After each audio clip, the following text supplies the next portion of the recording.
امام حسین کی بارگاہ میں چلتے ہیں اور امام حسین سے یہی جملہ جو روز عاشور امام حسین نے خدا سے کہا ہم حسین کی بارگاہ میں عرض کرتے ہیں، اے حسین جس نے تجھے پا لیا اس نے کیا کھویا، اور جس بد نصیب نے تجھے کھو دیا کتنا کریم ہے حسین، آپ کے کرم کی کوئی حد نہیں ہے۔ اگر واقعات بیان کروں تو اس کے لیے گھنٹوں چاہیے، صرف جود و عطا حسینی نے بچپنے سے لے کر شہادت تک اتنے واقعات ہیں۔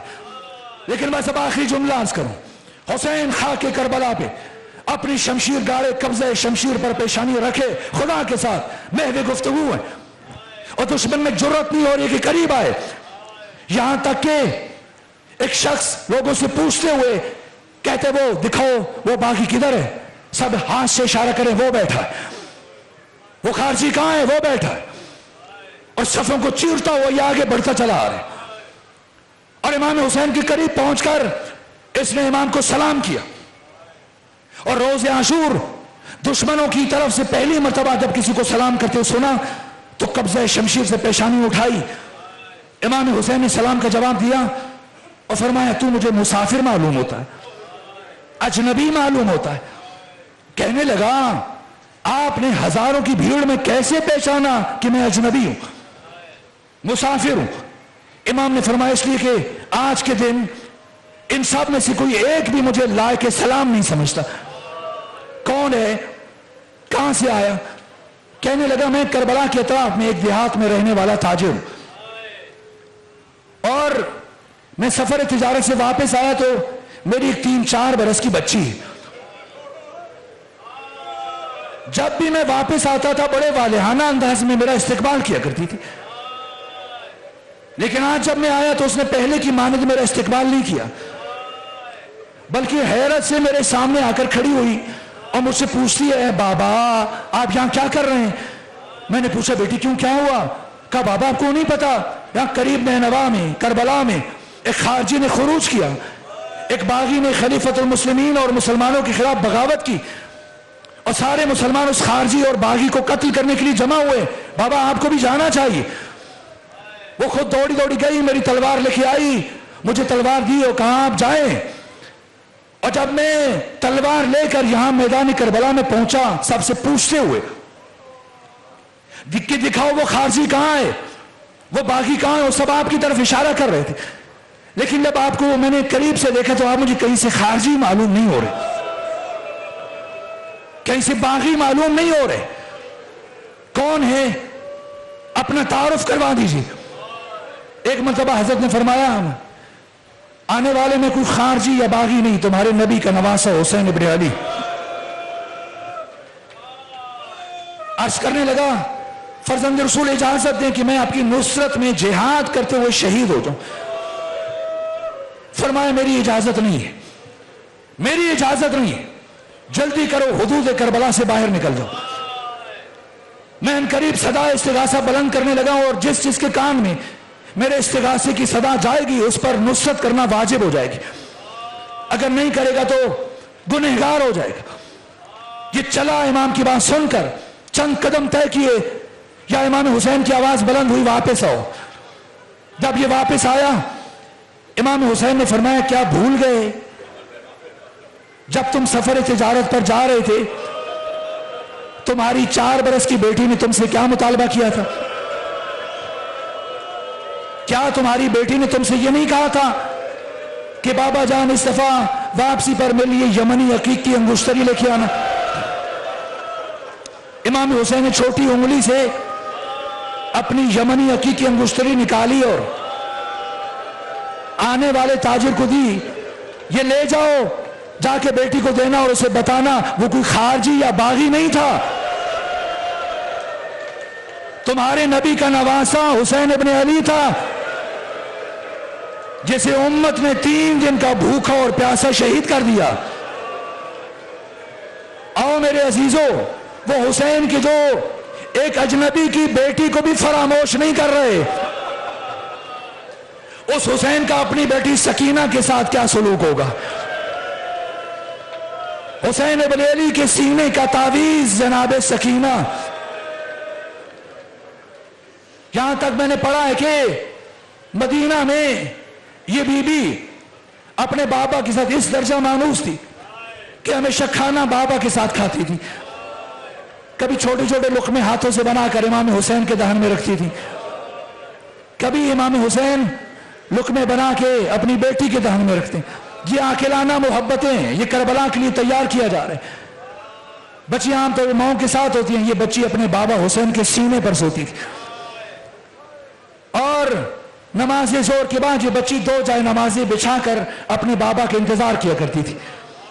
معمول تھا امام حسین جتنے بھی مصروف ہوں آپ نماز عصر کے نوافل گھر میں آ کے ادا کرتے تھے. آپ کی بیٹی سکینہ انتظار کر رہی ہوتی تھی.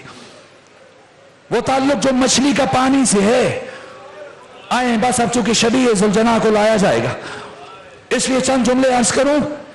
یہاں تک کہ امام حسین روز عاشور جب بیویوں سے رخصت ہونے لگے،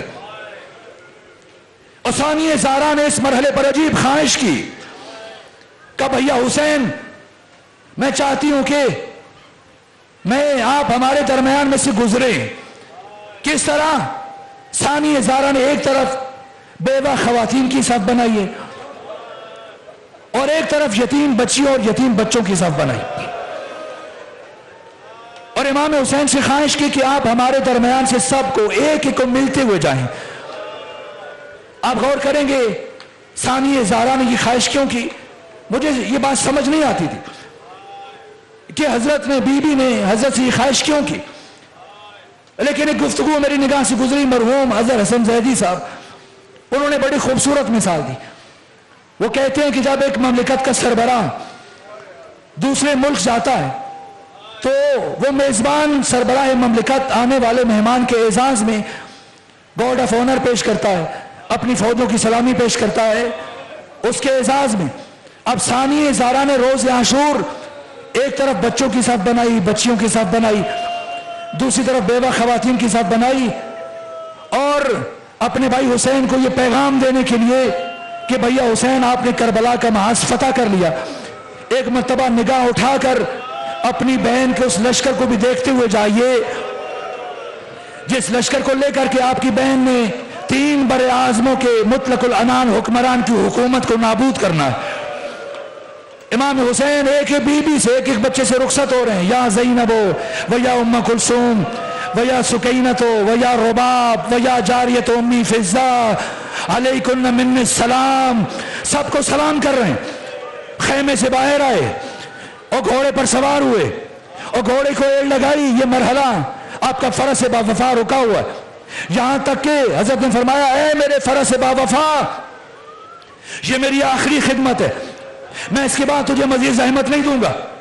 لیکن گھوڑا اپنے مقام پر ٹھہرا ہوا ہے. یہاں تک حضرت نے فرمایا اے میرے فرس با وفا، جب وقت آخر سب نے میرا ساتھ چھوڑ دیا تو کیا تو بھی میرا ساتھ چھوڑ جائے گا؟ ایک مرتبہ ذوالجناح نے اپنا چہرہ پچھلے سموں کی طرف موڑا. حسین ابن علی نے موڑ کر دیکھا، عجیب قیامت کا منظر تھا. آپ کی بیٹی سکینہ گھوڑے کے پچھلے سموں سے لپٹی ہوئی ہے.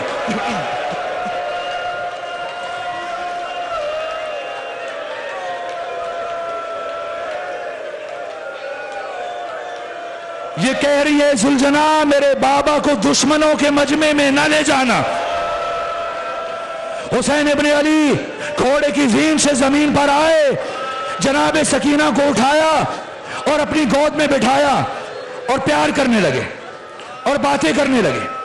اور کافی دیر جب امام حسین جناب سکینہ سے گفتگو کر چکے، اب فرماتے ہیں بیٹی سکینہ اب مجھے میدان جنگ میں جانے کی اجازت دیجیے. جناب سکینہ نے عرض کیا بابا میں آپ کو نہیں جانے دوں گی، نہیں جانے دوں گی. کہا بیٹی سکینہ جانے دیں، شاید میں آپ کے لیے پانی لانے میں کامیاب ہو جاؤں. کہنے لگی نہیں بابا آپ مجھے پانی نہیں چاہیے.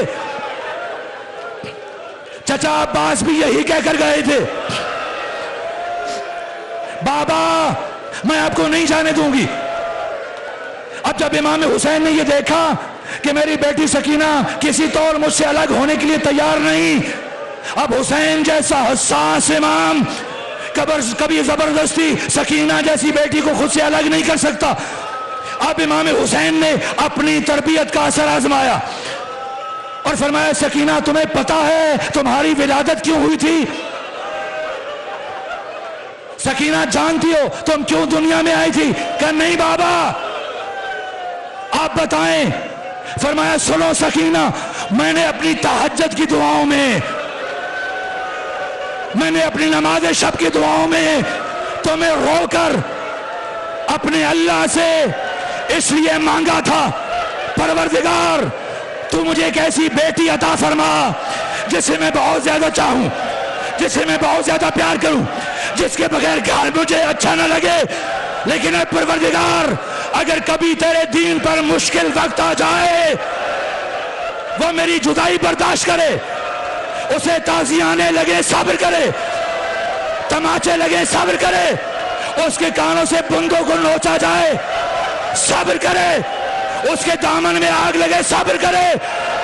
حسین ابھی یہ جملے کہہ رہے تھے، سکینہ بابا کی گود سے اٹھی، کہا بابا جائیے